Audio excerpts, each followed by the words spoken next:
Silt takes us on an adventure under the ocean into the unknown.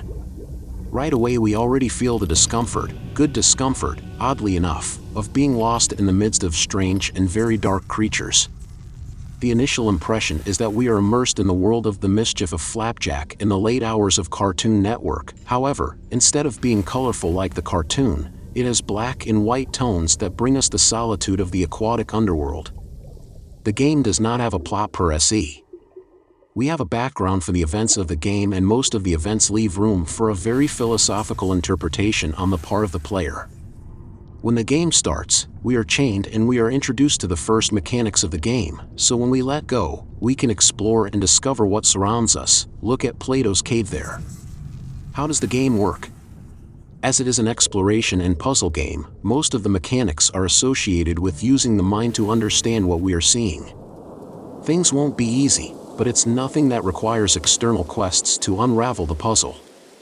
The atmosphere that the game brings is very reminiscent of games like Limbo and insanely twisted Shadow Planet.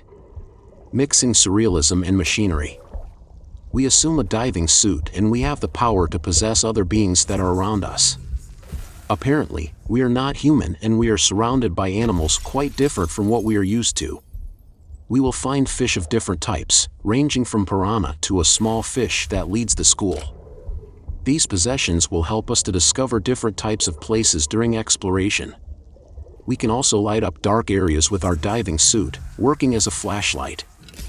We will encounter 4 bosses during our exploration. These bosses are called Titans, and they require us to use the possessions of other sea animals to defeat them. Although it seems complicated, the idea is that the player can solve it in a simple way, but having to find out how to do it.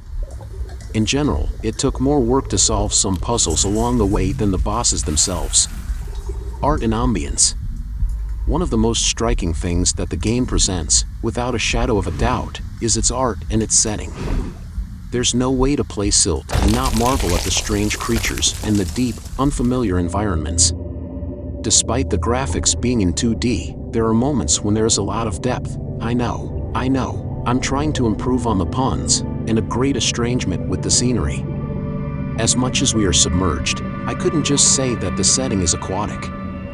We have several locations scattered throughout this immensity of abyssal pits that instigate us to rack our brains to find out what is to come.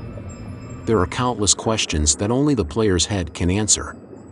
Problems and bugs.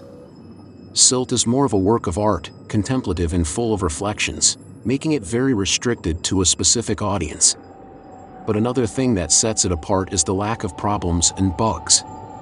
The game ran smooth and I had absolutely no issues while playing. The controls respond well, they could be a little better, and as it doesn't require the use of many buttons, I didn't have any obstacles, other than my own ignorance. The fact that the game doesn't have a tutorial can be seen as a problem for some, but I believe that this is one of the game's mechanics: unravel, and discover. Soundtrack. The game's soundtrack is very good and works as a filler in the void in the background. It is quite pleasant and fulfills well with the proposal that the game presents. It cannot be compared with other tracks, as it is intrinsically linked to the atmosphere of Silt. Something quite unique, although we can compare the game with some other works of the genre.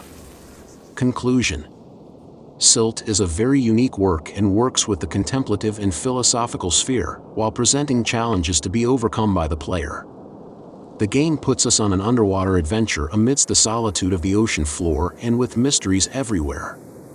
Everything can be a danger if you don't take care of yourself while exploring. It's not a game for everyone and many may find it boring. However, I believe this is where the game shines and makes it so unique. An exemplary art and indisputable quality, together with a great technical performance. Without a doubt, Silt is worth playing. Rating: 9.5. The game was played on PC, from a copy of the game kindly provided by Fireshine Games, and all screenshots were captured during gameplay. Review written by Mr. Superfan Mr. and published on the Revolution Arena website. Leave in the comments your opinion about the analysis, a criticism or extra information.